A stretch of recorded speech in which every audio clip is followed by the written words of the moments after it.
Bien. Esta es una imagen, una foto que tomé, que soy yo caminando con uno de mis hijos, con Emilio. Estamos caminando en un parque, así que todo lo que han dicho es correcto. Una mamá caminando con su hijo, en un espacio público. Estamos caminando en la calle y paseando por el parque, ¿no? Por el camino del parque. Y me llamó mucho la atención porque a veces no nos damos cuenta, y fíjense cómo hemos tenido 3 intervenciones y recién a la tercera apareció el tema del cable, ¿no? Entonces a veces no nos damos cuenta de estas pequeñas decisiones de proyecto, de elección de material, de colocación de elementos, etcétera, que pueden ser un elemento que pueda colocar en peligro a alguien o pueda ser una barrera para alguien. Entonces, yo estoy caminando con mi hijo, no tenemos discapacidad física, nosotros podemos andar, levantamos el pie y cruzamos, pero no van a tener la misma libertad de movimiento ciertas personas, ¿no? Por ejemplo, una persona que es ciega, que tiene discapacidad visual total, que va con un bastón guía, ¿ok? Va a encontrar 2 elementos que le van a generar cierto impedimento o confusión, ¿no? Primero va a encontrar este cable y va a tener que hacer el rastreo, ¿no? Con el bastón hasta ver dónde termina este elemento para poder cruzar. Lo va a poner alerta porque ya no sabe si más adelante va a volver a generarse una situación como esa. Pero también el tipo de piso que usamos, ¿no? Lo vamos a ver más adelante con algunas imágenes que les voy a mostrar, pero este tipo de piso también genera confusión a una persona que va con el bastón guía, ¿no? O una persona que va empujando una silla de ruedas, o una persona que va en andador, o una persona que simplemente va distraída con el celular, ¿no? Entonces, ¿cómo pequeños gestos, pequeñas decisiones de proyecto que nos pasa a nosotros como proyectistas, como diseñadores, como pequeñas situaciones que de repente no tomas en cuenta, simbolizan un peligro, representan un peligro para una cantidad de gente, eh, o pueden simplemente, o de repente le generan una obstrucción, le generan una barrera, ¿de acuerdo? Entonces, el día de hoy voy a conversar con ustedes, voy a presentarles algunas imágenes, porque como les digo, la idea hoy día es tomar un poco de conciencia sobre los demás, ¿ok? Sobre los usuarios. Y el título de la charla o de esta conversación era Diseño Universal. Entonces, ¿qué cosa es lo que diseñamos, ¿no? Los arquitectos? Hablamos de espacios, ¿no? Por lo general, desde que estamos en primer ciclo, casi que la respuesta que se nos viene automáticamente a la mente es diseñamos espacios, ¿no? Los arquitectos diseñamos espacios. Y quisiera que piensen en algo un poco más allá, ¿no? A veces recibo en la oficina postulantes o familias que están, bueno, interesadas en la carrera, y les digo, sí es cierto, diseñamos espacios, pero diseñamos espacios para mejorar la calidad de vida de la gente. Creo que eso es lo que diseñamos. Entonces quisiera que piensen que lo que en verdad hacemos es diseñar experiencias, ¿no? Sea el proyecto que te toque diseñar, la gente que lo vaya a utilizar va a tener una experiencia en este espacio. Y tenemos que buscar hacer que esa experiencia sea positiva, que sea lo más enriquecedora posible, y que, como les decía hace un rato, pues mejore, ¿no?, la experiencia previa que puede haber tenido en un proyecto similar. ¿Y para quién diseñamos, no? O sea, la segunda palabra del título de la charla era universal, ¿no? Diseño universal. Entendemos el diseño universal como un diseño para todos. A veces también cuando busquen sobre diseño universal van a encontrarlo bajo ese término también, diseño para todos. ¿Y quiénes son todos, no? ¿Y cómo podemos diseñar para todos? Lo primero que hacemos también casi en automático en la formación de arquitectos o con nuestra formación de pregrado es agarrar el Neufert, ¿no? Esta casi nuestra Biblia de medidas antropométricas, ¿no? O el American Standards, etcétera. Buscamos estos textos que nos dicen, ¿no?, nos dan ciertos números, ciertas cifras de cuánto espacio ocupa una persona sentada, parada, etcétera, ¿no? Entonces, ¿qué tanto nos sirve esto para, para poder generar estos espacios donde realmente todos, ¿no?, la mayoría, puedan tener estas experiencias que mejoren su calidad de vida, de aprendizaje, de desarrollo, etcétera?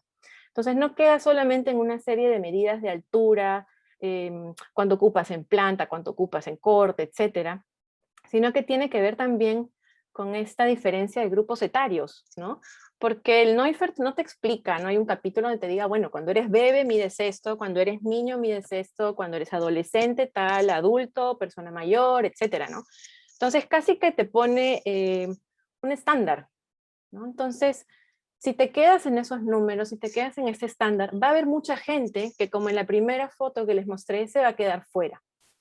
Justo ahora en la mañana conversaba con mis alumnos de nivel 4 y les decía, y se les voy a hacer la misma pregunta a ustedes, a 30 centímetros del suelo, ¿de qué usuario estamos hablando? ¿Quiénes ven a 30 centímetros del suelo? ¿Quién me puede responder? A ver, de repente ya, como está súper atento. ¿A quién se te ocurre que vea 30 centímetros del suelo? Este, un bebé gateando fácil. Un bebé Por ahí. gateando, ¿cierto? Ajá. Y todos hemos escuchado, ¿no?, la importancia de la autonomía, de la independencia, de que este bebé tenga la mayor cantidad de experiencias sensoriales, explore texturas, materiales, y chupó algo de piso, no importa, déjalo, está desarrollando su sistema inmunológico, etcétera, ¿cierto? Entonces, todos hemos escuchado que es vital el desarrollo de niños, ¿no?, en cierto tiempo de vida, etcétera, hasta que empieza a caminar. Y les pregunto, ¿qué cosa ve ese niño a 30 centímetros del suelo? ¿Qué cosas están haciendo ustedes como arquitectos para poder diseñar experiencias para ese niño, para ese bebé que está gateando y ve a 30 centímetros del suelo? Estás ahorita, te sientes en condiciones como para decir, oye, sí, caracho, yo lo que estoy diseñando, la tesis o lo que me toque hacer, está contemplando al usuario desde que es un bebé que gatea, y estoy diseñando qué cosa pasa a esa altura, o qué pasa a 70 centímetros cuando ya pues el niño camina, o va por la calle, ¿no? Y va con la mamá, y está apurada la mamá, entonces la mamá lo agarra del brazo y lo jala, ¿no? Y mientras que la mamá da un paso, el niño tuvo que dar 2, 3 brincos para poder llegar, ¿no? ¿Qué cosa ve un niño a 70 centímetros, 80 centímetros, ¿no? Porque hay algunos niños que tienen miedo a los perros, ¿se han puesto a pensar? Porque claro, nosotros vemos el perro desde arriba, ¿no? Vemos el pelo, el lomo, qué lindo el perro. El niño está viendo el hocico que le viene de frente, ¿no? Entonces, la experiencia es distinta, ¿no? Según el usuario, según características que tenga el usuario, según intereses que tenga el usuario. Y nosotros como arquitectos, creo yo, primero tenemos que estar como muy seguros y preparados para poder enfrentar cualquier tipo de proyecto pensando en la diversidad de usuarios, ¿ok? Entonces es un poquito lo que vemos ahora.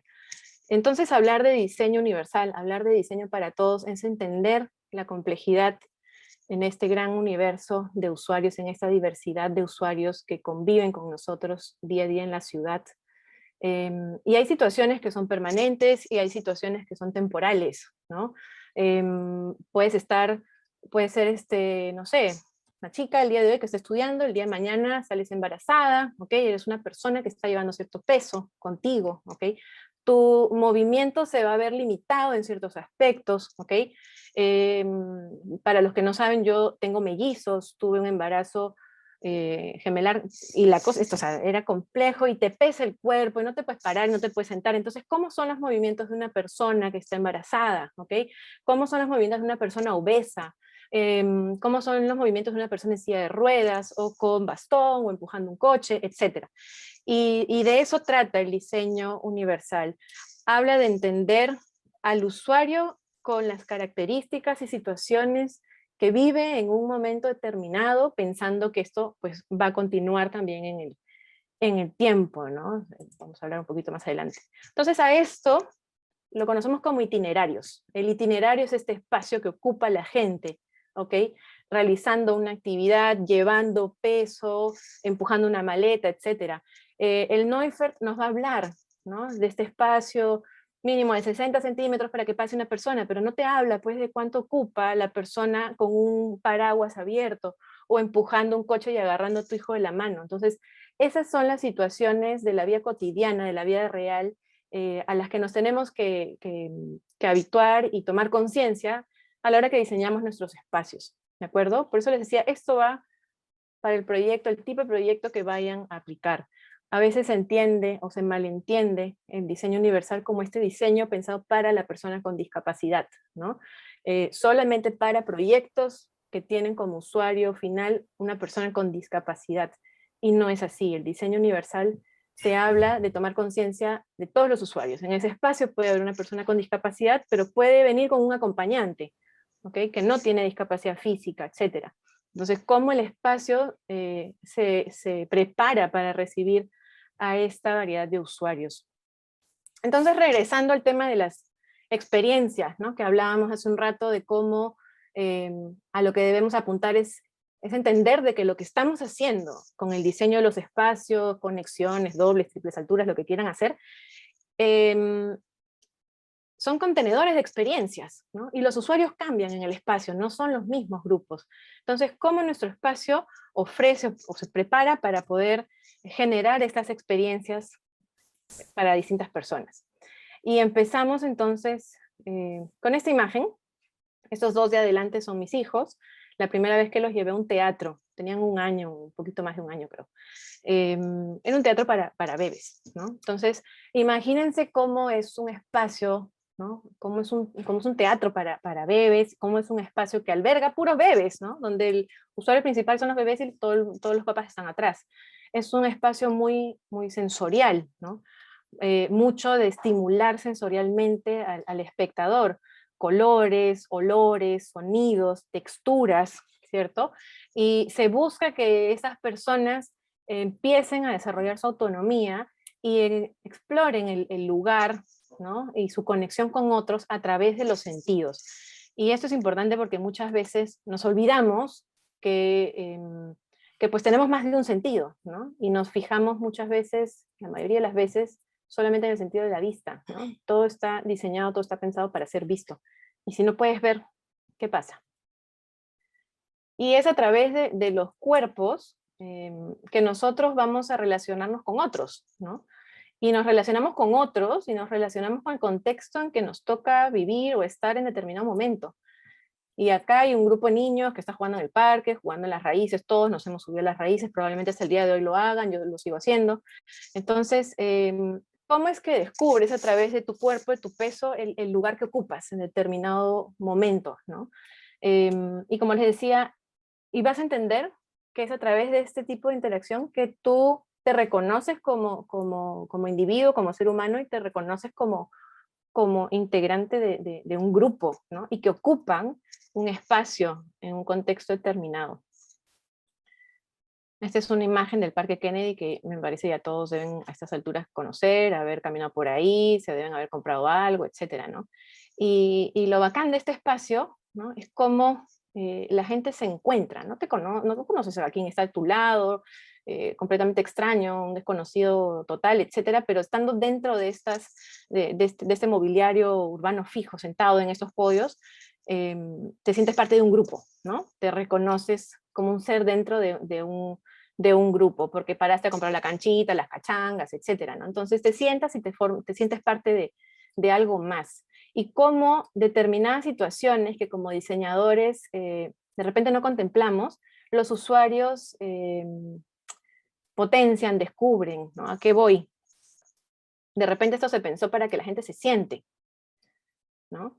Fíjense en la imagen anterior, cómo pasa un coche de uno, cómo pasa un coche doble, sin ningún problema, y cómo también pueden tener experiencia los niños, ¿no? Los bebés. Entonces de repente se pensó para que la gente se siente a comer las cachangas, los picarones, etcétera, pero casi como sin querer, ¿no? Sin buscarlo, se generan situaciones a distintas alturas, ¿no? Este día, lo recuerdo, fue súper simpático, porque ya sabemos que el Parque Kennedy está lleno de gatos, los gatos están por todos lados, se sube uno a uno de estos podios, ahí está mi hijo mirando, y el contacto visual que mantienen a la misma altura, ¿no? Entonces ahí vemos una señora que le está tomando fotos, a la gente alrededor le llamó la atención. Entonces, ¿qué tanto pensamos las experiencias que tienen los niños en los espacios en la ciudad, ¿no? Cuando caminan, ¿qué ven? ¿Qué ven a esos 70 centímetros, ¿no? ¿Con quién hacen contacto? ¿Cómo descubren la ciudad? ¿Cómo se reconocen a sí mismos dentro de un entorno, dentro de un grupo, ¿no? Entonces, esto me pareció súper simpático porque de alguna manera hace que, ¿no?, le demos vueltas a qué tanto nuestros diseños están pensados a ser flexibles, ¿no? A adecuarse a distintos usuarios, a distintos momentos, distintas actividades. Y bueno, pues este niño ya creció, ya tiene casi 4 años, estamos en un paseo en Antioquía, y fíjense el ancho de la vereda, ¿no? Van a encontrar muchos textos, seguramente ya han leído varios, que te hablan sobre el espacio público que inicia en la vereda, ¿no? La vida, el contacto con el otro a través de la vereda, ¿no? ¿Qué tanto te invita la vereda a relacionarte con otro? ¿No? Entonces, ¿qué tanto pensamos en esta diversidad a la hora de hacer ciudad, de pensar la ciudad, ¿no? Entonces, claro, esta vereda, fíjense, no tiene pues los 90 que estamos acostumbrados a tener aquí en Lima, ¿no? Es mucho más chica. Pasa un niño, pero al fondo vemos un señor con su carretilla, no va a pasar por esa vereda. Yo no paso por esa vereda, tenía que estar un pie abajo, un pie arriba. Al lado derecho vemos el desmonte, ¿no? O sea, alguien dejó estas cosas sin prestar atención a quién podía estar usando este espacio, ¿no? Y nos encontramos muchas veces con que esto es recurrente, ¿no? Se diseña para alguien, ¿no? De repente para el que no tiene bultos, no tiene ningún peso, no está empujando ningún coche, etcétera, y con esto estás excluyendo un montón de gente. Esta foto la pongo para que vean el encuentro en esquina, ¿no? Las distintas alturas en las gradas. De repente no va a ser fácil, pues que suba una persona mayor, un adulto mayor, va a tener que ir por la pista es empedrada, como ven, una silla de ruedas no va a poder bajar por la escalera, va a tener que ir por la pista. ¿Cómo empujas la silla de ruedas en esta pista empedrada, irregular, etcétera, ¿no? Entonces, los que hayan visitado Antioquía, es una ciudad súper pintoresca, es bonita de ir a visitar, ¿no? Pero ¿qué tanto le estás brindando esa misma oportunidad a personas en silla de ruedas, en andadores, ¿no? Con coches, etcétera? Me dirán, bueno, Vanessa, eso es en provincia, es un pueblo. Ok, vayamos a Lima, ¿no? Aquí está Eddie, mi esposo, lo conocen, está empujando el coche doble. Fíjense lo que ocupa nuestro coche, ¿no? Esto es una cosa grande, ¿no? Es nuestro pequeño transformer que se ocupa pues las veredas, el ancho de las veredas en Lima. Y nos encontramos siempre en esta situación, ¿no? Donde casi que a distancia tenemos que ir como tanteando al otro, ¿no? Y nos va a dejar pasar, se va a bajar, vamos a tener que bajar nosotros. ¿Qué cosa pasa, no? Este es el mejor de los escenarios, ¿no? De pronto encontramos situaciones que te invaden. Como les digo, esta presentación pretende ser como un llamado a tomar conciencia, ¿no? De qué tantos bloqueos generamos nosotros. No necesariamente vean o no únicamente vean el poste, que es una situación completamente recurrente en nuestra ciudad, ¿no? Estamos casi que nos parece normal tener los postes que caen como las pepitas del turrón de Doña Pepa, ¿no? Que alguien tiró y cayeron donde sea, ¿no? Me da esa impresión, los postes en Lima, caen donde sea. Entonces, ¿qué tantos bloqueos generan ustedes sin darse cuenta en sus proyectos? Y este sería el premio, ¿no? Porque aquí no va a pasar el coche doble, aquí no va a pasar una persona con andador. ¿Y qué haces, no? En esas situaciones, por experiencia propia, les digo, yo bajaba la pista, ¿no? Y tenía que empujar el coche en la pista. Y puedo bajar esta pista, se ve la foto donde los carros están pasando a velocidad y claramente no voy a poder pasar. Entonces, ¿qué tengo que hacer? Tengo que regresar en lo andado, ¿no? Y buscar otra ruta. Y esto no necesita que les explique nada, ¿no? Pero son cosas que pasan, ¿no? O sea, son cosas que pasan mucho en la ciudad. Todas estas son imágenes que he ido tomando voy caminando en la ciudad, voy paseando, etcétera, y me voy encontrando con esas cosas, ¿no? Entonces, poco a poco, te das cuenta que la gente no piensa en la gente, ¿no? La gente no tiene respeto por el otro. Y creo que ahí la arquitectura tiene mucho que dar, tiene mucho que enseñar, ¿no? Esa cosa también nos parece, esa situación también nos parece como muy, muy normal, ¿no? Entre comillas en Lima, ¿no? Tener las veredas, las calles en mal estado, tener estas diferencias de nivel que tú dices, ah, mira, esta gradita es corta, chica, baja, la puedo pasar sin problema, y van a poder pasar todos sin problema, ¿no? Y está el coche doble, es pesadazo, a ver, empuja, levanta, ¿no? Y levanta acá, ¿no? O sea, esta situación ya es mucho más vamos a decirlo como extrema, ¿no? Porque aquí alguien, cualquiera de ustedes va caminando por la calle distraído con el celular y créanme que se cae, ¿no? Entonces, si no te das cuenta de esto y de esto, todas son fotos de Lima, ¿no? Acá no hay ningún montaje, no hay nada que me esté inventando para este día, ¿no? Entonces, ¿qué cosa pasa, no? ¿Qué está pasando con la arquitectura? ¿Qué está pasando con el diseño de nuestras ciudades que que no somos conscientes del otro. Entonces, cuando hablamos de diseño universal, cuando hablamos de diseño para todos, es realmente ponerse en el lugar de todos, ¿no? La gran mayoría de personas que pasan por nuestra calle, que van a entrar a los proyectos, sea el proyecto que les toque diseñar o que hayan escogido diseñar como tesis, desarrollar como tesis, va a haber una variedad de usuarios y de situaciones, como les decía, pueden ser permanentes o pueden ser temporales. Entonces, tienen que tomar conciencia de eso y la arquitectura tiene que poder brindar las facilidades para que todos puedan gozar de esa misma experiencia, ¿no? Y los bloqueos, como les digo, las barreras pueden ser barreras físicas, pero también son barreras actitudinales, ¿no? Esta es otra de las típicas de Lima, ¿no? Vemos los autos estacionados agarrando la vereda. Entonces, ¿eso qué te dice, no? Qué poca conciencia tiene la gente por la gente, como les decía, ¿no? Dejando este pequeño espacio para que puedan pasar, que no todos pasan, o esta de acá es clara, ¿no? Delante del auto te han dejado un espacio para que pueda pasar una persona, una, de costado, ¿no? Casi que por ahí que pegado a la reja, en fin, pero bueno, va a pasar, ¿no? No hay problema.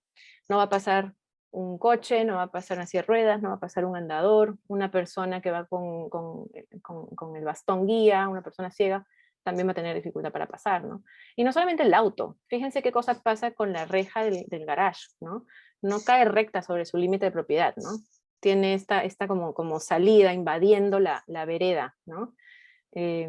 Porque no sé, porque mi auto no entra, porque compré la camioneta y no puedo abrir la maletera, porque qué sé yo, ¿no? Y total, le quito un poco a la vereda, ¿no? No estoy afectando a nadie. Entonces, estas cosas pasan mucho. Y finalmente uno termina caminando por la pista.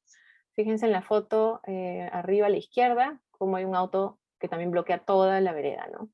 Entonces, con esto haces que un montón de gente tenga que pasar por la pista. Y si se ponen como a mirar un poco más detalladamente cuando estén por la calle, se van a dar cuenta que no son pocos, ¿no? Personas en silla de ruedas, con compras, en coche, etc. Y les pregunto qué tan justo es esto, ¿no? ¿Qué tan equitativo es esto? Pasa un auto a velocidad, los niños están a altura de la salida del tubo escape. ¿Cómo es la experiencia sensorial que tienen los niños caminando o paseando con el coche en la calle, ¿no? Y en esta imagen entramos un poquito más digamos, a elementos de accesibilidad, porque como mencionaba Ricardo a inicio, ¿no? El diseño universal hay que entenderlo como este gran paraguas, ¿no? Un diseño pensado para todos. Dentro del diseño universal vamos a tener elementos de accesibilidad, ¿no? Pero hablar de accesibilidad es quedarse corto. La accesibilidad habla de poder acceder, de poder tener llegada a. Y la accesibilidad no solamente para arquitectura, ¿no? O sea, aplicado a diseño en general, a información, servicios, productos, etcétera, ¿no? Entonces, no solamente es un tema físico, porque acá vemos un claro ejemplo, ¿no? Estoy poniendo un elemento de accesibilidad, estoy poniendo pisos podotáctiles, ¿ok? Para los que todavía no conocen, no han escuchado, no han visto sobre pisos podotáctiles, en esta imagen vemos dos tipos, ¿ya? El que está acá abajo, como estos botones elevados son los pisos de advertencia, y las líneas, las barras que se elevan son el piso de guiado. Hay dos tipos, ¿ok? Y básicamente sirven para dar información a las personas que son ciegas, que tienen discapacidad visual total, y poder orientarlos en un espacio abierto grande, ¿okay? Donde ellos no van a poder tener alguna superficie para guiarse. ¿Qué cosa le estoy diciendo, Linda? ¿Qué le estoy diciendo a la persona ciega? ¿A dónde va a llegar? Le estás advirtiendo que de repente más adelante hay un semáforo, una pista, un semáforo, no sé. Ya, pero en esta foto, Advirtiendo. en esta foto, la persona ya cruzó, ya tiene su piso de advertencia y ahora va a continuar por el piso de guiado. ¿A dónde lo estás guiando? La pared. Hogwarts. Le estás guiando al muro. O sea, Sí. lo estoy guiando para que se choque, ¿no? Sí, Y para que que se se mate. estrelle contra el muro, ¿no es cierto? Entonces, esto es Lima. Y esto es ahorita, ¿no? Esto no es que hace 10 años, ¿no? Entonces, colocar elementos de accesibilidad no quiere decir que esto sea accesible para todos necesariamente. Está obviamente, claramente mal empleado, ¿ok? Colocar una rampa no quiere decir que ya esté hablando de inclusión, de diseño universal. ¿Por qué se los digo? Hay un ejercicio que hago con los alumnos de nivel 4 en la parte presencial del curso, donde les digo que no hay ningún encargo, no hay ninguna tarea, etcétera, se van a ir de paseo, cada uno elige un museo, pero tienen que ir en silla de ruedas. De todos los museos, y no pueden repetir los museos, de todos los museos que se han visitado, les puedo asegurar que no hay ninguno, ¿ok?, que tenga el ingreso diseñado para todos. Hemos encontrado museos donde la familia ingresa por este lado izquierdo, la rampa está a la mitad del museo, la rampa está al final del museo. Entonces, tener la rampa, sí, puedo acceder, pero no habla de inclusión, no habla de diseño para todos, porque esa persona que entró por la mitad del museo, la persona que entró por el final del museo, no va a tener la misma experiencia, ¿ok?, dentro del museo. Ustedes saben que cada museo tiene una lógica en el diseño de la muestra, tiene una museografía. Hay un inicio, un medio y un término, ¿no?, en la narrativa de la muestra. Si yo entro por la mitad, ¿no?, si entro al cine a la mitad de la película, me perdí una parte. Si me cuentan el final, estoy completamente en la calle, ¿no? Entonces, tener elementos de accesibilidad no garantizan necesariamente que yo esté pensando en que todos puedan tener la misma experiencia en el espacio, ¿de acuerdo? Esta imagen es clara. Tener los pisos podotáctiles no me garantizan de que yo esté dando la información correcta. Si no sé de pisos podotáctiles, si no conozco, si no tengo la información técnica, voy a incurrir en estas cosas.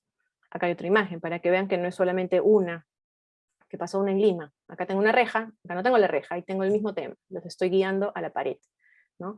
O de pronto los estoy guiando, pero se irrumpió el mensaje, ¿no? A media cuadra y ya de pronto desapareció. Entonces, ¿qué hago acá? ¿A dónde me voy? ¿No? Tengo estas cosas, ¿no? Aviso, inicio, llegada de rampa, y luego aparecen 5 baldosas sueltas que no sé para qué están, ¿no? ¿Qué cosa me están diciendo? Y a veces caemos también por desconocimiento colocar cosas que no son necesarias, ¿no? Una persona que va con un bastón guía en una vereda puede orientarse golpeando, haciendo el rastreo, ya sea con el bastón hacia el muro o guiándose a través del tacto por el muro. Entonces, también por desconocimiento tendemos a poner información que no necesitamos, ¿no? Eso tampoco necesita que les explique mucho, ¿no? Entonces, cómo el mensaje se empieza a partir.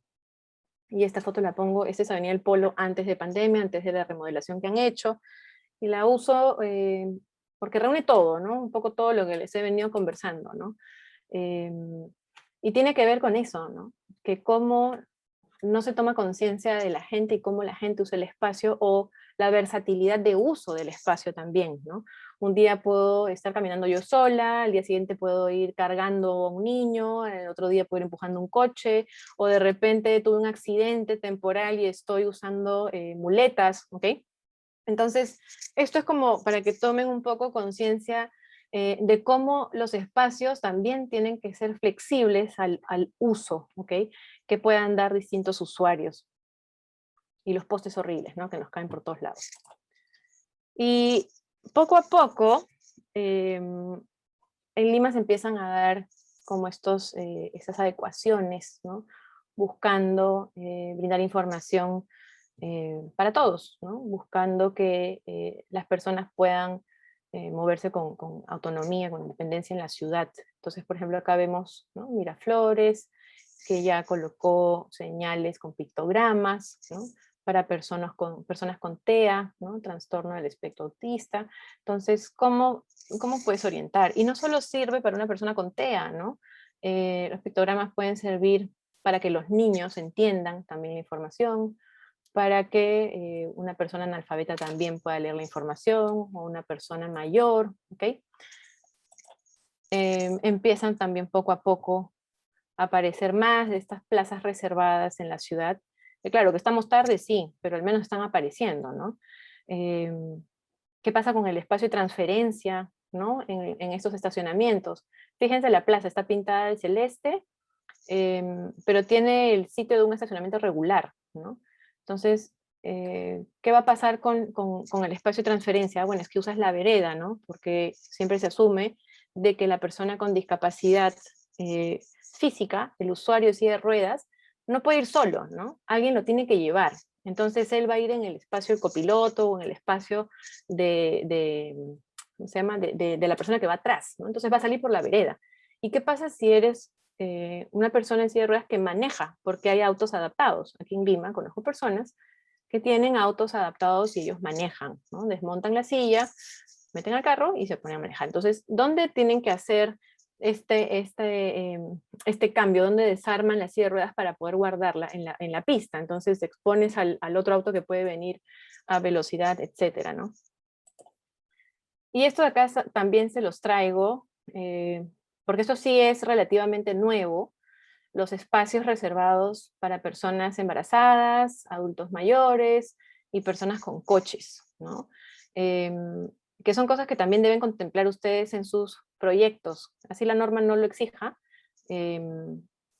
o de pronto la norma que están revisando para el tipo de equipamiento que están haciendo, ya tienen que incluir estos estacionamientos reservados ya por ley, ¿no? Esto ya sí se está pidiendo en Lima, Perú en general.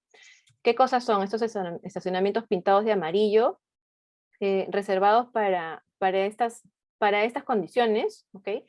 Que salvo por los adultos mayores, son situaciones temporales, ¿ok?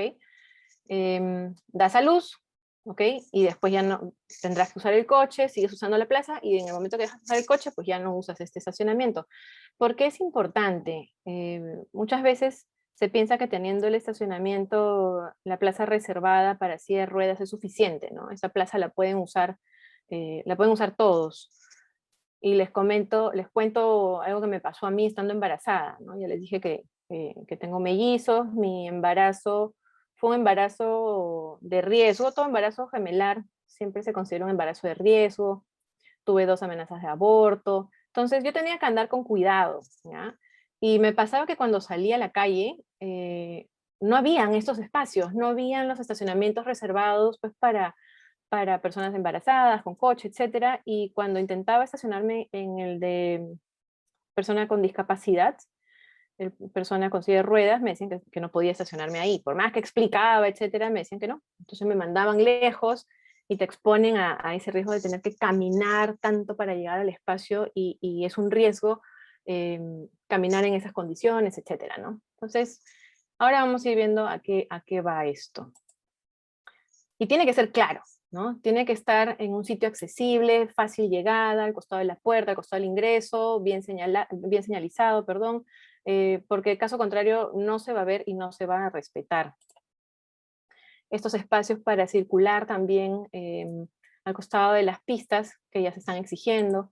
Fíjense la diferencia, ¿no? Entre uno, otro, el ancho que estás dejando para poder circular, que cuando estén diseñando los estacionamientos consideren esto, ¿no? Que no invada el carril, porque si no le estás quitando espacio al auto, el auto no se va a mover, el auto va a agarrar ese espacio que estás dejando considerado dentro del ancho, ¿no? Entonces es importante que cuando calculen, cuando diseñen el estacionamiento, ya consideren este tipo de situaciones, ¿ok? Cómo se va a desplazar la gente por el estacionamiento, cómo se va a desplazar la gente que necesita de algún soporte, de algún elemento de soporte adicional, y cómo le vas a brindar seguridad. Entonces todas estas cosas nos llevan un poco a lo que se viene desarrollando bastante tiempo, sobre todo en Suecia, empieza por allá, todo lo que es el modelo del diseño centrado en la persona. Entonces sabemos que diseñamos para las personas, pero centrar el diseño, entendiendo la diversidad de los usuarios y entendiendo la complejidad de cada ser humano, ¿okay? Tiene resultados distintos. Entonces no es agarrar el Neufert y diseñar de manera estandarizada, sino entender que cada usuario que ustedes tengan tiene una particularidad y tiene situaciones a las que se expone, como les decía, puede ser permanente o temporalmente, pero son diversas, ¿ok? Y lo que busca este modelo, ¿ok? Es poder incluir a todas las personas, es hablar de inclusión, de participación y de integración en la sociedad. Entonces, que nadie se sienta excluido, ¿no? Que nadie pues sienta que no puede ir a pasear a tal sitio porque no tiene cómo acceder, porque no tiene, no voy al museo porque yo pues no voy a ver nada en el museo. No me voy a perder la muestra en el museo porque empiezo por otro lado, entonces no me provoca ir, etc. Y esto va para todos, ¿ok? No sé por qué no pasó. Ahorita vamos a hablar también de quiénes son estos todos. Estas son imágenes, fotógrafo americano Tom Cusi, que hizo una... y sacó estas imágenes para para todo un lanzamiento de unos parches para personas con Alzheimer, la empresa Novartis. Entonces lo que te muestra esta imagen es cómo se ve a sí mismo una persona con Alzheimer, ¿no? Entonces, pensar el diseño centrado en la persona es respetar a la persona, ¿no? Entonces yo no estoy diseñando para un adulto mayor y le estoy diciendo, bueno, tú ya no estás en capacidad de hacer esto, porque él no se siente así, no se ve así. Entonces, el diseño centrado en la persona respeta, ¿ok? La individualidad, respeta lo que le interesa a cada ser humano y lo que hace es potenciar también su individualidad, ¿ok? Su autonomía de movimiento, etc. Si de repente no necesita asistencia médica, entonces en la medida de lo posible la arquitectura debe poder generar el entorno adecuado para que pueda seguir valiéndose por sí mismo, ¿de acuerdo? No podemos decir o pensar, bueno, por ser esta persona adulto mayor, tiene 70 años, etcétera, no puede vivir solo, ¿no? Es un peligro para sí mismo, etcétera. Si médicamente no lo es, entonces la arquitectura tiene que poder brindar ese entorno seguro, ¿ok? Donde se pueda seguir desarrollando. Y respetando, como les decía, al ser humano.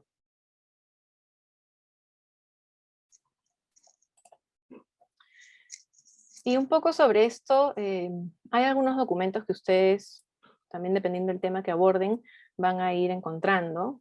Si por ahí a alguno le interesa, se los puedo hacer llegar. El primero de ellos es la Convención Interamericana sobre la Protección de los Derechos Humanos de las Personas Mayores, ¿no?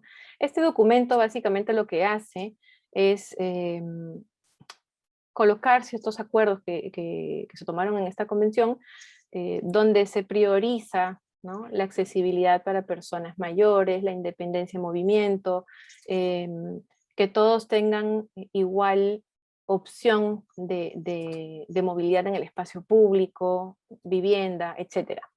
Y también tenemos la Convención de los Derechos de las Personas con Discapacidad, que básicamente en la misma línea te está diciendo eso, ¿no? Respetar ante todo al ser humano, sus derechos y su libertad de movimiento, ¿ok? Es el espacio que tiene que generar las condiciones para que una persona pueda movilizarse sin barreras. No es la persona que tiene que adecuarse al espacio, no es que es la persona que de pronto ya no va a poder ir a tal o cual restaurante o sitio, etcétera, porque no pueden acceder. Es el espacio que tiene que tener las condiciones para que ellos puedan seguir su vida con normalidad. Ricardo también lo decía al comienzo, ¿no? Estos términos que van cambiando. Antes, hace unos años, se hablaba del discapacitado, ¿no? La gente se refería a las personas con discapacidad como el discapacitado, pero desde que se tiene la convención en el año 2008, el primer acuerdo que se toma es que se habla de persona con discapacidad, porque ante todo es persona, ¿ok? Y es una persona que tiene una condición que puede ser temporal o permanente, pero es persona. Y al hablar de persona con discapacidad, hacemos énfasis en que son los entornos, ¿ok?, que generan esas barreras, ¿ok? Son los entornos que limitan a la persona. Entonces, hablar de diseño para todos, hablar de diseño universal, es contemplar estos itinerarios que les comentaba al inicio, ¿ok?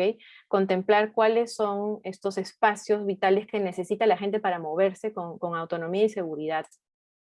Y acá les traigo dos ejemplos para que vean la diferencia, ¿ok?, entre ser accesible o ser accesible para todos, o tener el diseño centrado en la persona.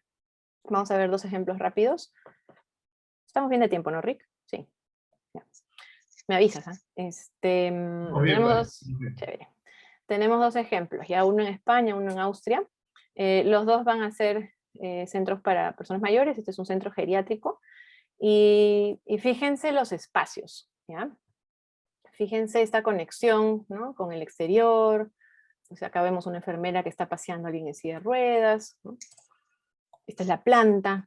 Okay, acuérdense bien de esta planta, probablemente ahorita les llame la atención porque, claro, tiene todo este recorrido como muy sinuoso, las habitaciones tienen vista siempre a un patio, hay plantas, hay luz, hay cosas para hacer fuera, ¿no? Entonces, más de uno ahorita debe estar pensando, oye, qué bacán esto, ¿no? Estas son un poco las imágenes de cómo se ve este complejo, que es inmaculadamente blanco, tienen las puertas, las ventanas tienen la misma modulación. Fíjense por aquí el detalle del número de la puerta para que sepas dónde está tu cuarto, ¿no? Y aquí tenemos pues a todos reunidos viendo tele, ¿no? Voy a mover mi lista. Nicolás, ¿cómo estás, Nicolás? Ya te vi. ¿Qué te parece este sitio? ¿A ti te provocaría ver tele acá? Mm, No, no me gustaría. Sentiría que estaría, no sé, sobre todo por la cantidad de espacio que no está correctamente aprovechado. No, no es cuestión de poner un montón de gente en una fila viendo un solo televisor, sino hacer que, no sé si es que interactúen o algo más. Al ser muy blanco, todo, por ejemplo, no me apetece hacer otras cosas, lo sentiría muy monótono. Además que los cuartos también, por más que tengas un numerito, era muy pequeño. No, no de todos lados lo puedes ver tampoco. Yo tengo miopía, gracias Nicolás, yo tengo miopía, astigmatismo, si se me rompen los lentes yo no veo nada. O sea, de hecho cuando estoy con mis hijos, mi mayor temor cuando los cargo es que me tiren de un manazo los lentes y se rompan porque me quedo en la nada, no veo nada. Me encantan las manchas de colores que veo, por eso no me opero, pero yo en este espacio no vería nada, ¿no? Entonces me pones una película con subtítulos, no voy a leer las letritas, no voy a hacer el esfuerzo por tratar de ver quién se movió, quién dijo nada, porque está muy lejos. Entonces, ¿qué pasa con la gente que está en esos espacios? No está atento a lo que está pasando en la televisión, ¿no? Va a ese sitio y es como si lo hubieran dejado, como que alguien lo estacionó, ¿no? Y se fue a hacer otra cosa. Entonces, termina durmiéndose, termina como pensando en otra cosa, de repente termina deprimiéndose, ¿no creen? ¿No? En un espacio como este donde sientes que alguien te dejó, ¿no? Como te decía hace un rato, alguien literalmente te estacionó y te dejó ahí, ¿no? Podemos ver varios de estos señores que ya se quedan dormidos. Entonces pasa mucho que en estos centros la gente se deprime, la gente extraña su casa, ¿no? Y sienten que pues la familia lo abandonó. ¿Y por qué? ¿No? Porque tenemos situaciones como estas, ¿no? Espacios dobles, triples alturas, con un ingreso de luz, ¿no? Llamemos lateral, cenital, blanco, inmaculado, perfecto, lindas fotos de revista, pero que no están pensados en la experiencia que la gente va a tener dentro del espacio. Estas son las habitaciones de ese centro, ¿no? Blancas, ¿no? Muy bien para las revistas, sale lindo en la revista seguramente, pero esta es una habitación que parece habitación de clínica, ¿no? Y eso, me atrevería a decir de la sala de emergencias, ¿no? Donde uno pasa en emergencias ciertas horas, nadie te interna y te quedas en la zona de emergencias en la clínica, ¿no? Entonces, ¿cómo se sentirían ustedes si de pronto te dicen que, no sé, los últimos años pues los vas a pasar acá, en este sitio, y este va a ser tu cuarto, donde el elemento que te va a dar intimidad en la medida de lo posible va a ser esta cortina, ¿no? Que corre y no hasta el final de la cama, ¿no? Hasta la mitad de la cama. Entonces, que estás expuesto frente a otro, ¿no? Donde tienes como este plano pavonado, no puedo ver desde mi cama qué cosa pasa afuera, donde la conexión con el exterior se da por estas pequeñas ventanas en la puerta, ¿no? Son espacios deprimentes, son espacios que a la gente va a impactar negativamente. Entonces, por eso les decía, no es solo diseñar espacios, ¿no? O decir diseño espacios, sino qué experiencia estás diseñando para la gente en esos espacios. Ese es un corredor, ¿no? Alguien puede estar paseando, sale a caminar por el pasadizo, etcétera. ¿Qué cosa ve? ¿No? Si hay varios de estos paños que son pavonados y solo puedo ver siluetas, ¿no? Donde tengo las cortinas cerradas, etcétera. Entonces todo eso impacta en cómo se siente la gente en el lugar. Y de pronto estoy acá. Fíjense esta imagen. Y ahora imaginen que ustedes tienen Alzheimer, no, o tienen demencia senil, no lo sé. O de repente se desorientan muy fácil. ¿Por dónde estaba mi cuarto? ¿No? ¿Dónde estaba la sala a la que tenía que ir? ¿No? No sé, quiero pedir informe. ¿Por dónde voy? ¿No? Si los dos sitios son como similares no sé, en condiciones, digamos, de escala, tamaño, etcétera. No hay nada que me ayude a orientarme en el espacio. Y esa es otra cosa importante. Hay una rama que se llama accesibilidad cognitiva, ya otro día nos juntamos para quien esté interesado, podemos conversar 1 hora sobre esto, cómo a través del diseño de espacios, cómo hay elementos en la arquitectura que podamos utilizar para orientar a la gente. O sea, uno de los principios principales es que uno siempre tiene que saber dónde está, ¿ok? Dónde estoy ubicado y a dónde voy. Y no es cuestión de poner carteles. El mismo diseño, ¿ok? Tiene que poder orientar a la gente, tienes que poder recordar que por tal camino, por tal sitio, llego a tal lugar. Y estas son las puertas, ¿no? Que como decía Nicolás, ese número está chiquito, ese número no se ve. ¿Y cómo encuentro mi cuarto si todos son iguales y los numeritos son chiquititos arriba, ¿no? Entonces, este tipo de diseño, ¿ok? Hace que uno tenga que depender de otra persona o que sientas la necesidad de depender de otra persona.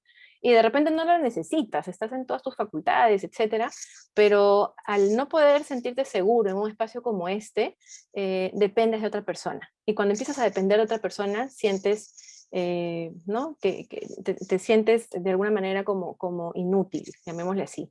Y esa es una situación que a la gente la va como encerrando en sí misma, ¿no? Entonces vas perdiendo ganas de vivir, etcétera, ¿no? Entonces fíjense cómo la arquitectura, porque estamos hablando de diseño arquitectónico, impacta en cómo se siente la gente e impacta en cómo va su vida, ¿ok? En cierto tiempo, ¿no? Lo que dure su residencia ahí.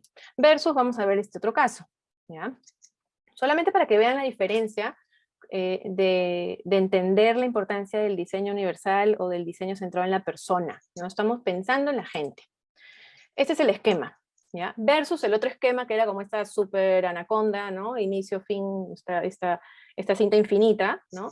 Donde, claro, si también imagínense, estoy caminando buscando mi cuarto, me la puedo pasar caminando media vuelta al centro geriátrico y nunca encontré mi cuarto y tengo que volver a andar por todo lo caminado. Entonces, esa situación desorienta aún más.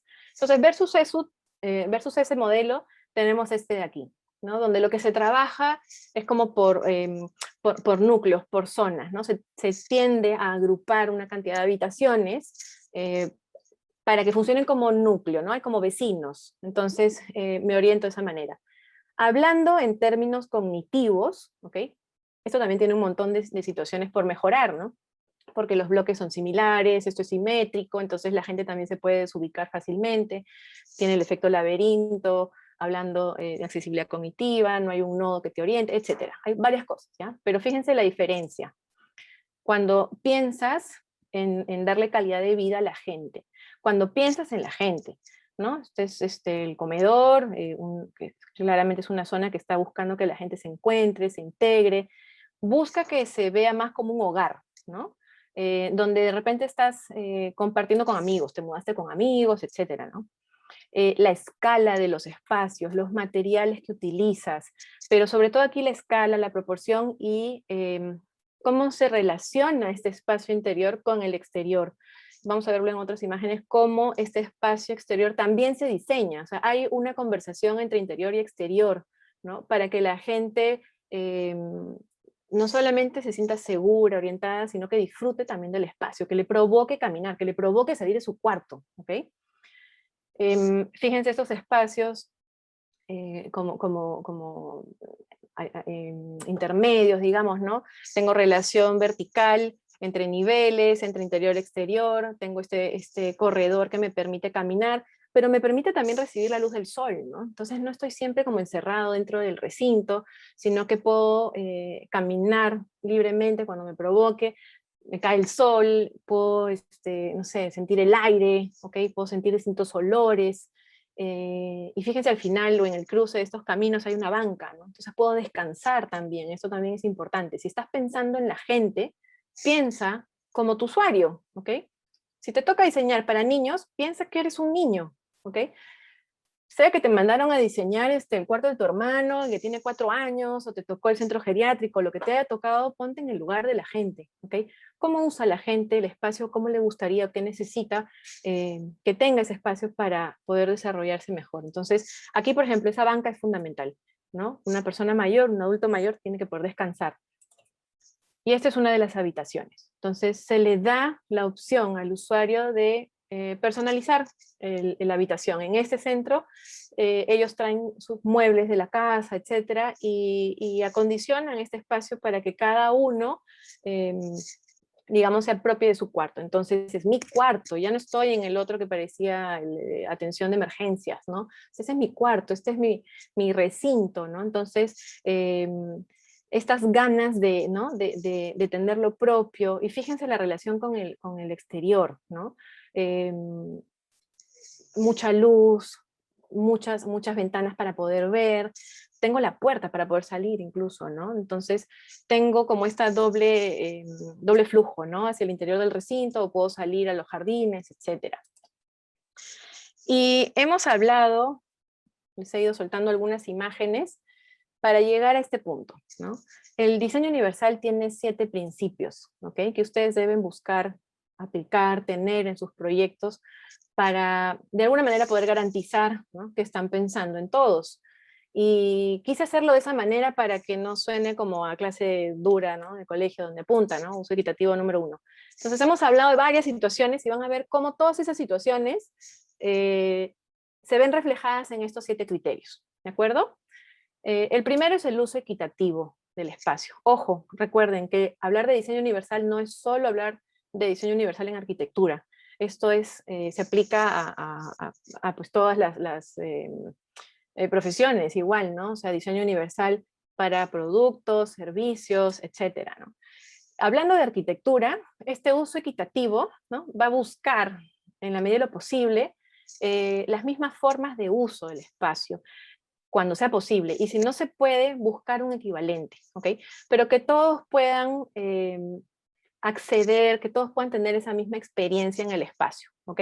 Por eso les contaba el ejemplo del museo, ¿no? Imagínense que, no sé, pasó algo y Linda por un tiempo determinado tiene que usar silla de ruedas, ¿ok? Y a Linda le dicen ya, bueno, pero tu familia va a entrar por esta puerta y tú te vamos a llevar con el guardia de seguridad para que vayas por el otro lado. Entonces ya te condicionó, ni siquiera entraste, pero ya te condicionó la experiencia, ¿no? Pasó con una de mis alumnas en un museo, no había rampa, y la llegada al museo era por escaleras, ¿ok? Y no te hablo de 2 gradas, les hablo de como medio piso, ¿ok? Y yo les había dado, acuérdense, la tarea de que tienes que entrar a un museo en silla de ruedas. No sé cómo, pero tú lo haces. Y me cuentas el lunes qué tal te fue. Entonces nos contó, volvió el lunes a clase y nos contó que aparecieron 3 personas que le cargaron la silla de ruedas, ¿no? Y la subieron para que pueda entrar al museo. Y me decía avergonzada, ¿no? Casi al punto de que se le caían las lágrimas, ¿no? Recordando el momento, y me decía, no me tocaron, ¿ah? No me tocaron un pelo, no me pusieron un dedo encima, pero en mi vida me había sentido tan tocada, en mi vida me había sentido tan vulnerada.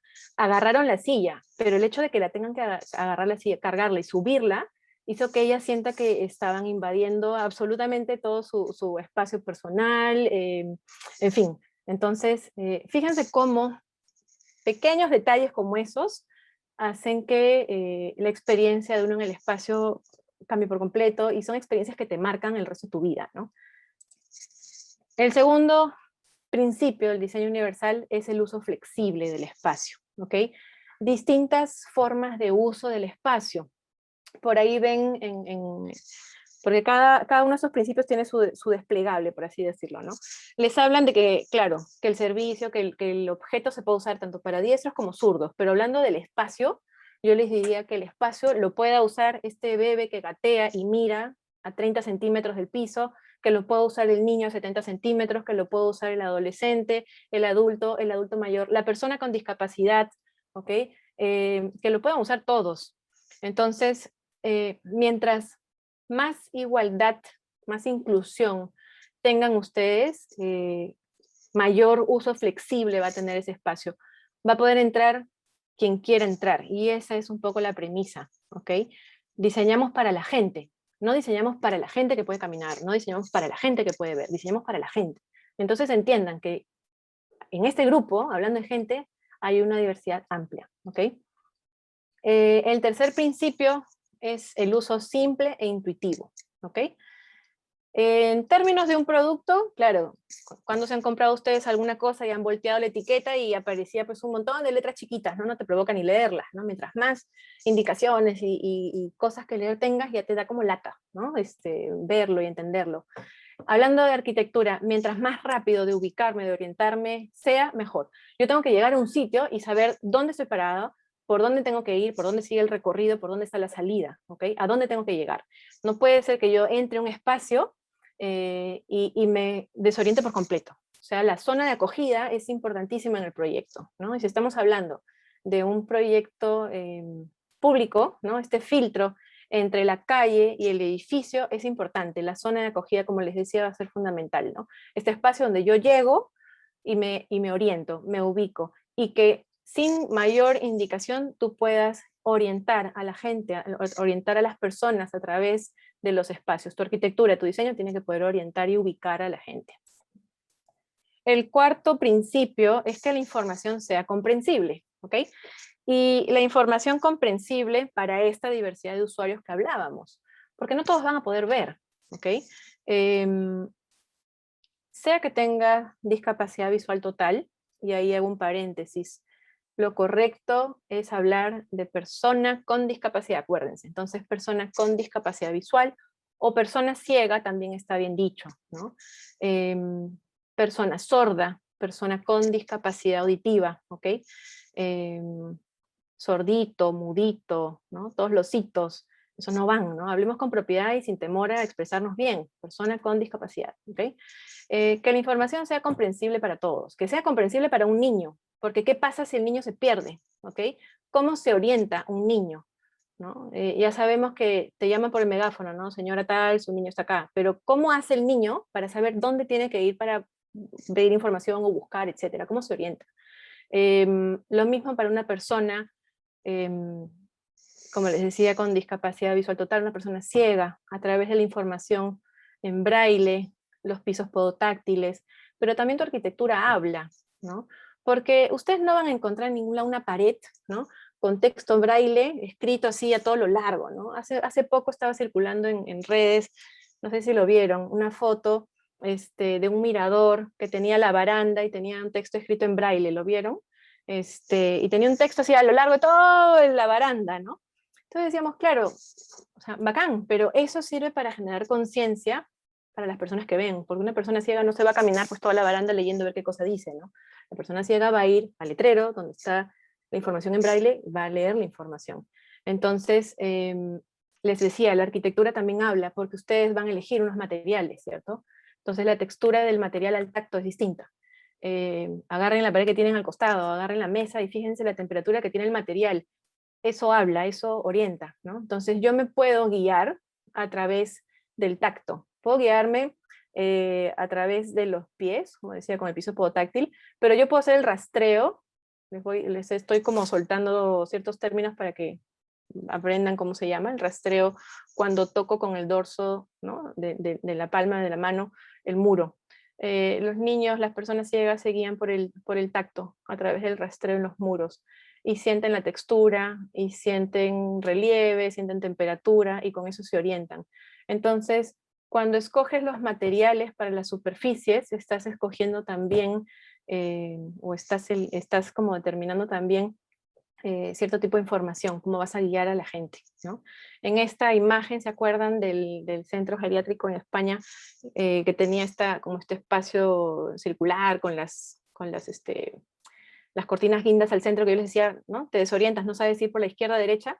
Qué fácil hubiera sido, ¿no? Que uno de esos caminos tenga otro material, otra textura, otro color, etcétera, y poder orientar, ¿no? El cerebro recuerda también esa información, entonces no subestimen sus sentidos, ¿no? El quinto principio, minimizar el riesgo de cometer un error, ¿ok? Los espacios principales, los espacios que tú necesitas que la gente ubique más rápido, tienen que ser los más accesibles, tienen que estar al costado de la circulación principal, etcétera, ¿no? Entonces, todos estos espacios recovecos, los espacios en L, ¿no? Que les encanta hacer a varios, estos espacios confunden, ¿no? Entonces desorientan, la gente se pierde, o poner la escalera, hablando en términos de accesibilidad, ¿no? Una escalera cruzada en una zona de acogida, por ejemplo, ¿no? Central, puede ser un peligro también para alguien que no ve, porque si va a caminar, claro, el rastreo, acuérdense, con el bastón va en el piso, pero ¿quién le avisa a esa persona que a metro y pico arriba hay un elemento que le va a generar un peligro, ¿no? Que me puedo golpear la cabeza? Entonces, es tu arquitectura la que tiene que garantizar la menor cantidad de elementos peligrosos, situaciones peligrosas, ¿ok? Para diferentes usuarios.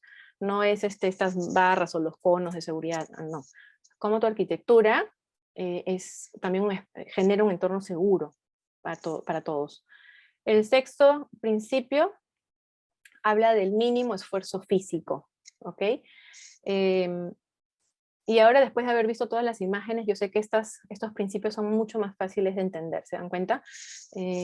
Porque acuérdense el ejemplo que les dije, no voy a agarrar a mi hijo y voy a caminar rápido en la calle. Yo estoy haciendo poco esfuerzo, él está corriendo, ¿no? Para seguir mis pasos. O una persona mayor, un adulto mayor que tenga que recorrer muchas distancias, ¿ok? Sin tener un lugar donde descansar, el cuerpo hace más esfuerzo físico. Entonces, el diseño pensado en la persona busca eso, busca que el cuerpo de tanto en tanto pueda reposar, ¿ok? Y pueda mantener una posición neutral, ¿no? Una posición donde no haga sobre esfuerzo, un sobrecarga, ¿ok? Y el último principio es buscar que los tamaños, los espacios de los tamaños sean adecuados, sean apropiados, ¿ok? Entonces aquí es fundamental la escala, porque a veces, y me he encontrado con esto también muchas veces en taller, uno casi que tiene como, no sé, por default en la cabeza, ¿no? El corte, tengo que tener el espacio de doble altura, o triple altura, o cruce de espacios, o intersección, etcétera, ¿no? Y por cumplir un checklist, ¿no? A veces como exageramos con la escala, ¿no? Y ya se dieron cuenta en el ejemplo que les puse de ese geriátrico en España, ¿no? Este espacio donde veían tele, ¿no? Como muy, muy alto, entonces te sientes, el espacio te oprime, ¿no? El espacio te hace que te sientas, pues, pequeño y casi que no te provoca, pues, pararte y decir, oye, perdón, podemos subir el volumen, o sea, casi que sientes que no tienes opción de intervenir, ¿no? Y esas cosas las genera, o estos bloqueos, los está haciendo el espacio te está oprimiendo, el espacio está haciendo que te sientas, ¿no? Como de esta manera en la que te sientes como pequeño, oprimido, que no tienes opción a decir, que no tienes opción a reclamar, etcétera, ¿no? ¿Cuántas veces nos ha pasado? Porque nos ha pasado a todos, estoy segura, que vamos a un espacio, estamos completamente perdidos, ¿ah? Pero no, yo puedo salir, no, que Roche, no voy a preguntar, ¿no? Porque te sientes como, ¿no? Que no mereces casi, ¿no? Que alguien te atienda, que te dé la información. Entonces, eso lo genera la arquitectura, ¿no? Dependiendo qué cosa quieran hacer también. ¿Por qué las iglesias son tan altas? ¿No? ¿Por qué cuando no hay misa está cerrada la puerta y abren la puerta pequeña? ¿Se han preguntado? ¿Por qué te obligan a agacharte? ¿No? Cuando entras. Porque te obligan a hacer la reverencia, ¿cierto? Porque estás entrando a la casa del Altísimo, de Dios. Entonces, fíjense cómo el tamaño, la escala, etcétera, hace que se sienta y que uno se comporte de determinadas maneras también. Y a eso yo le agregaría unas cuantas cosas más, ¿ya? Que va a servir también a todos los proyectos. La importancia de tener zonas de descanso, ¿ok? Entonces, para una persona mayor, 25, 30 metros, y es como mucho, entonces cada 25, en promedio 25, 30 metros yo tengo que tener una zona de descanso, y una zona de descanso no quiere decir una banca, ojo, como vemos en la imagen. Puede ser también uno de estos podios que vimos en la foto del Parque Kennedy, ¿ok? Puede ser un elemento donde yo estoy parado, pero me apoyo, ¿ok? Descanso un poco. Y pensados, ya saben, para el adulto, pero también para el niño, ¿ok? Porque el niño también se cansa y se va a cansar más rápido. Entonces, zona de descanso en todos los proyectos. Segundo, zonas en sombra. Es necesario, es vital disfrutar y que nos caiga el sol, pero también tener espacios de sombra, porque uno se cansa, ¿ok? Al exterior. ¿Por qué no se han puesto a pensar en verano en Lima? ¿Por qué hay plazas, hay parques que no tienen niños? Porque no hay zonas de sombra, la gente se achicharra, nadie le provoca estar ahí ¿no? Abajo del sol. O por qué, siempre me llama la atención, ¿no? Me viene a la mente ahorita San Borja, pero tenemos árboles, por un lado, y las bancas están al otro lado, ¿no? Y las bancas están en sol, y nadie usa la banca, y la gente se va a echar y se va a sentar abajo del árbol, porque necesitas la sombra, ¿ok? Y disfruten diseñando ese espacio público, porque no solamente el árbol te da sombra, el árbol también te da color, el árbol también te da olor, ¿ok? Y Si estamos hablando de experiencias, yo les diría experiencias sensoriales, porque somos seres sensoriales. No solo somos seres visuales, no necesariamente somos seres visuales, somos seres sensoriales. Y si tú colocas vegetación con determinado olor, ¿ok? Puedes activar, puedes generar memoria, puedes activar memoria, pero también puedes orientar. ¿A qué me refiero? Una persona con discapacidad visual, un niño, ustedes mismos, se van a poder orientar en el espacio a través de los olores. Ah, no, tengo que ir por ahí porque yo ya he venido antes y recuerdo que olía tal cosa, ¿ok? Pero también, si les digo ahorita, cierren los ojos y díganme a qué olía su colegio, y hagan el esfuerzo de recordar cómo olía su colegio, probablemente empiecen algunos, no sé, olía, ¿no?, a tales plantas, o olía a la cafetería, etcétera, porque grabamos situaciones en la memoria a través de todos los sentidos, ¿no? Entonces, aprovechen eso, son estrategias proyectuales también, ¿no? Diseñar pensando en los sentidos. Tercero, que sea libre de obstáculos, ¿ok? Fíjense que sus circulaciones, que los accesos, que la manera de llegar a los espacios sea clara y sin tanto, como les decía hace un rato, como tanto recoveco, tantos elementos que sobresalen, etc. No les digo que hagan una caja recta, ¿ok? Pero les digo que la manera de llegar a determinado espacio debe ser lo más limpio posible, porque puedes generar, como mostraba en las imágenes, estas pequeñas graditas, ¿no?, que a veces nos encanta hacer en el espacio público porque en planta se ve chévere, ¿no? En planta hacemos los cortes, cambiamos texturas, y no estamos pensando cómo se ve eso en corte, ¿no? Cómo se ve cuando la gente lo usa. Entonces esas pequeñas graditas, ¿no?, pueden generar un obstáculo para muchos. Cuarto punto, la rampa. A mí me parece fundamental pensar en las rampas. Yo sé que muchas veces nos da una lata tremenda pensar y calcular la rampa, porque la rampa ocupa un montón de espacio en planta, porque sale una cosa gigante, etc. Pero creo yo que la rampa es el elemento más inclusivo que tenemos en términos de accesibilidad, ¿no? Porque todos podemos subir una rampa. El bebé que gatea puede subir una rampa, el niño, el adulto, la persona con coche, con silla de ruedas, etc. Entonces, si quieres hablar o quieres plantear, mejor dicho, una arquitectura que esté pensada en todos, debes poder darles esa igualdad de oportunidad, ¿no? Entonces, hagan el esfuerzo de pensar y calcular una rampa, y no como un elemento que te facilita solo el acceso, sino como un espacio en el que tú puedes desarrollar una experiencia también para la gente, o sea, que sea parte del espacio, o que sea el espacio en sí mismo, miren Guggenheim, ¿no? Entonces, cómo la rampa puede ser un elemento protagónico, puede ser un elemento no solo accesible, sino que te permita tener muchas otras experiencias, ¿no? Para empezar, te encuentras ahí con todos. Y el quinto, por último, los medios eléctricos, ¿no? Aprender a usar, a ubicar ascensores, ¿ok? Rampas eléctricas, escaleras eléctricas, etcétera. No depender únicamente de estos medios, ¿de acuerdo? Pero sí saber cuáles son y cómo, cuánto miden y dónde los coloco, dependiendo del proyecto que tenga, ¿ok? Si estoy trabajando con personas que tienen Alzheimer, yo no puedo poner una puerta con un cartel que diga salida o tener los ascensores muy a la vista. ¿Por qué? Porque en el momento que esta persona, ¿no?, digamos, como se desorienta, etcétera, va a querer escapar, ¿ok? Entonces, dependiendo el proyecto, por eso les digo, dependiendo de lo que les toca diseñar y entendiendo quién lo va a usar, ustedes van a determinar sus estrategias, ¿ok? Y vamos un poco cerrando. Regresamos entonces a la idea de las experiencias sensoriales. Si ustedes diseñan en función de las experiencias que tiene la gente en el espacio y entienden que nos relacionamos y que entendemos el espacio a través de todos los sentidos, van a tener situaciones como estas, por ejemplo, ¿no?, donde te encuentras con otros. Aquí este chorro de agua es un solo chorro de agua, en Malecón de Miraflores, encuentra un montón de gente, ¿no?, niños, jóvenes, etcétera.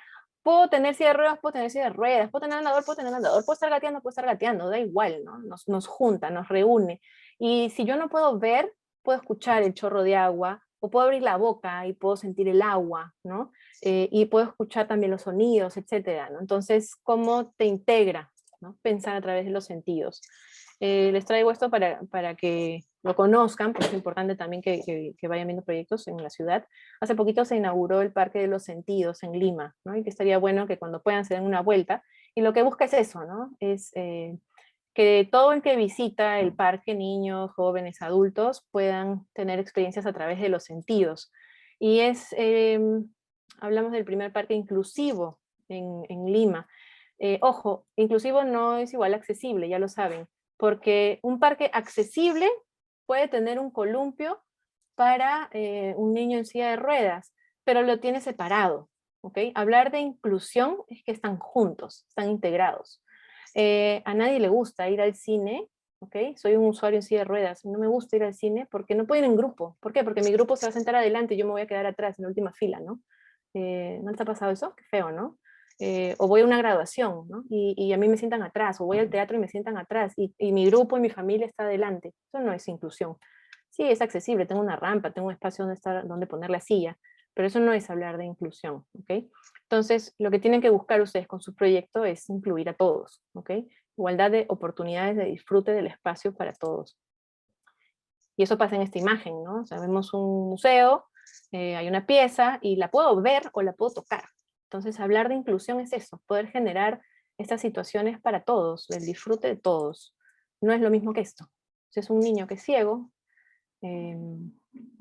y está tocando, eso es un museo en Lima, y está tocando el vidrio, ¿no? Porque todas las piezas súper valiosas, etcétera, están protegidas por medio de vidrios. Entonces, ¿ustedes creen que a este niño le interesa ir al museo? ¿Le gusta ir a los museos? Él es Kevin y me decía después de un rato, oye, ¿y en algún momento vamos a ver algo? Porque acá no hay nada, ¿no? Este es el sitio más aburrido al que me han llevado. Y con esto voy cerrando. Les voy a mostrar algunas fotos de cosas que hemos hecho con los chicos en taller, en nivel 4, porque no solo me interesa hablarlo, ¿no? O sea, ahorita me han escuchado, todo es como muy teórico, lo van a aplicar, estoy segurísima, en todos sus proyectos, pero hay algo más, ¿no? Que podemos hacer como arquitectos, no solamente que quede en el diseño, en los planos. ¿Qué otra cosa podemos hacer por estos usuarios, ¿no? Primero, como les decía, ponernos en el lugar del otro. Aquí estas alumnas están aprendiendo a hacer el rastreo a través de las superficies. No es lo mismo tocar un muro que tocar una puerta, ¿ok? Entonces están aprendiendo a guiarse por otros sentidos que no sea el de la vista. Traten de conocer, ¿ok? Conocer a sus usuarios. Conozcan gente. Si yo voy a diseñar, me parece súper porque me buscan varios chicos de tesis que van a diseñar CVs, ¿no? O algún proyecto para personas con discapacidad, y siempre les pregunto, ¿tú conoces a alguien con esa discapacidad? No. Entonces hagan el esfuerzo de conocer a alguien con esa discapacidad, o al usuario que tienen en sus proyectos de tesis. Y la virtualidad no es un impedimento, ojo. A través de Zoom puedes conversar con una persona, no hay ningún problema. Entonces conozcan a ese usuario, ¿no? ¿Cuáles son esas limitaciones que por lo general tienen en los espacios, ¿no? Entiendan a la persona. Aquí lo bonito, hicimos una visita con un grupo de niños, un colegio, eran niños ciegos, y lo bonito fue que el museo sacó, nos preparó en una sala réplicas. Las réplicas las puedes tocar, ¿ok? Y los niños por primera vez pudieron tocar, pudieron entender qué era un museo, por qué era valioso un museo, por qué es importante tener ese tipo de infraestructura, etcétera, por qué es importante preservar la cultura, cuál es su cultura, etcétera, ¿no? Entonces, hagan eso, no tengan miedo a acercarse a la gente, buscar a la gente y conversar con la gente, ¿no? Que es otra cosa que hacemos mucho. Esta es una presentación del avance del proyecto, no es la entrega final, ¿eh? O sea, hagan esto como ejercicio personal, no importa si se los piden o no sus profesores, busquen mostrar el avance, así como buscan profesores de otras áreas para criticar, busquen usuarios reales y dile, oye, estoy haciendo esto, ¿a ti qué te parece? ¿No? ¿Qué falta?